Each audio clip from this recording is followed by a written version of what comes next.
All right, so we are going to go over chapter 16, which is a chapter on redox titrations. This is question number 1 from your homework worksheet. It says the quantity of antimony in a sample can be determined by an oxidation reduction titration with an oxidizing agent. In this case, we'll be using bromate. A 9.53 gram sample of strychnite, which is an ore of antimony. So there's antimony somewhere in strychnite. We don't exactly know what the compound is for strychnite. It doesn't tell you, but it's dissolved in hot concentrated HCl, in other words, hydrochloric acid, and passed over a reducing agent so that all the antimony is in the form of this antimony 3 ion. The antimony 3 is completely oxidized by 43.3 milliliters of 8.1. My initial instinct right away is put everything into moles. I have liters and mole per liter.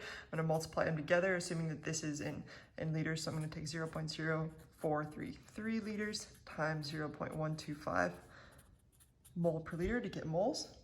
And if I do that, I get an answer of 0.005413 mole, and that would have 3 sig figs of this potassium bromate. The unbalanced reaction, is this. Well, that's good because they told you that this was acid. So my initial thought is, okay, if you got an unbalanced reaction, are we doing it in acid or base? And this immediately tells you that you're balancing it in an acidic solution. That should be a review from Gen Chem 2. Go back over it if you need help. But we're gonna do it anyways right now, just for fun. Okay, so the first things first, break these things into half reactions in order to balance it. So look for common things. So right now I have 2 common things. I got bromine over here, and then I got antimony here and here. I'm gonna start with antimony because that looks like easy to handle. So I got antimony going to antimony 5 over here, and then you just add electrons to balance this reaction. Over here I got a 3 plus charge. Over here I got a 5 plus charge. So therefore I must add 2 negative charges over here to cancel that out. So now this one is a balanced half reaction. Now we move on to the next part, the bromate. That's becoming bromide. Now this one's a little more difficult. This is where we need to pay attention to whether it's acidic or basic. If it's an acidic solution, what we're going to start with is balancing with waters. Over here I have 3 oxygens. Water is H2O. So I'm going to put 3 waters over here to balance out the oxygen. The next thing I want to do, now I've added hydrogen. So I want to make sure that I add hydrogen on the opposite side. Here I have 6 hydrogen, so I want to make sure I add 6 H plus over here. And this is where the acid comes in. So essentially you're saying, hey, this bromate's in an acidic solution. All right, now if you were to look at the overall charge here, over here I have 6 plus 1 minus. In other words, I have a total of a 5 plus charge. But over here, I have a 1 minus charge, it's bromide plus these neutral over here.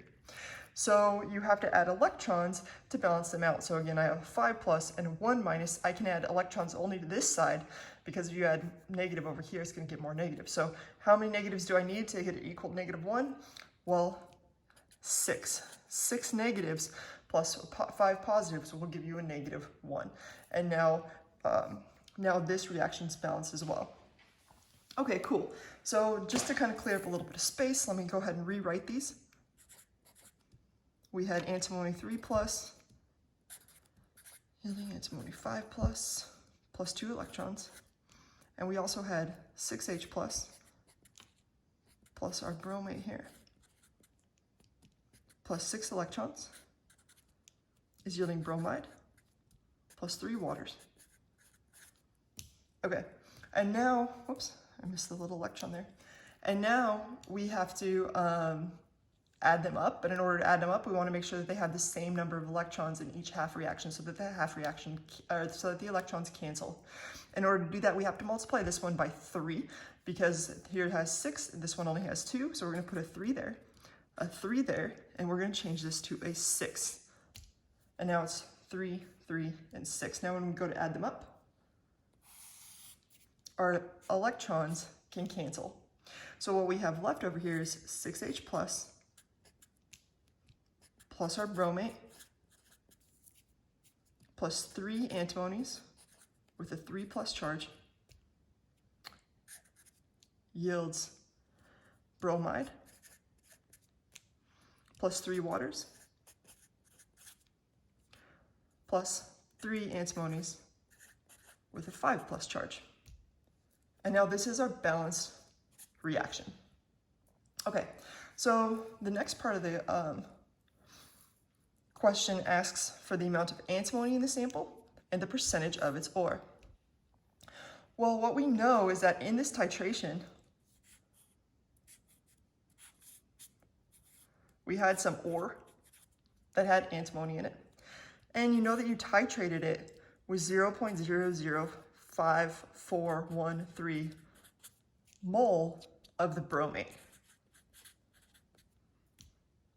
So this is the information that we're going to start with. We had 0.005413 mole of bromate. We know that for every 1 mole of bromate, again, we're interested in finding antimony. For every 1 mole of bromate that was in there, there were 3 times that amount, 3 moles of antimony.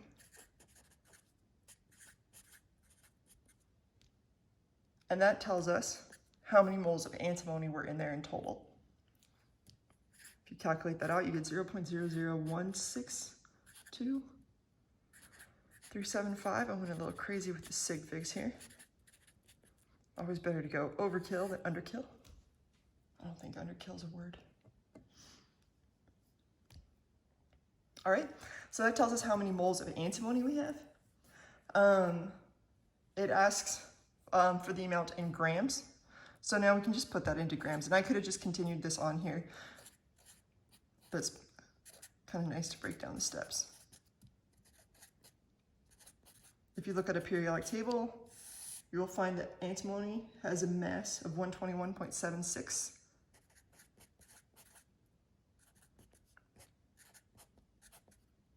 grams per mole. And this tells you that there are 1.9771 grams, in other words, 1.98 grams. This had 3 sig figs of antimony. And the next question was, what is the percentage of the ore? Well, in the original question, it said you had 9.53 grams. So in this sample, which was a whole bunch of junk, you had a total of 9.53 grams of ore. But of that 9.53 grams, only 1.98 grams was actually antimony. So now if you go on to find the percent, that's going to be what you had. I like to keep extra sig figs. Divide it by the total amount of the ore times 100%. And if you do this, you should get an answer of 20.7%. All right, so in this original sample, 20.7% of it was antimony. The important part is to understand how to balance these reactions, particularly in acidic solution. It wouldn't hurt for you to go back and look at basic solution if we come across it. I think I have a video on it. I'll try to find it and post it. And then also make sure you understand how percentage works in calculating that. So hope this helps. Good luck.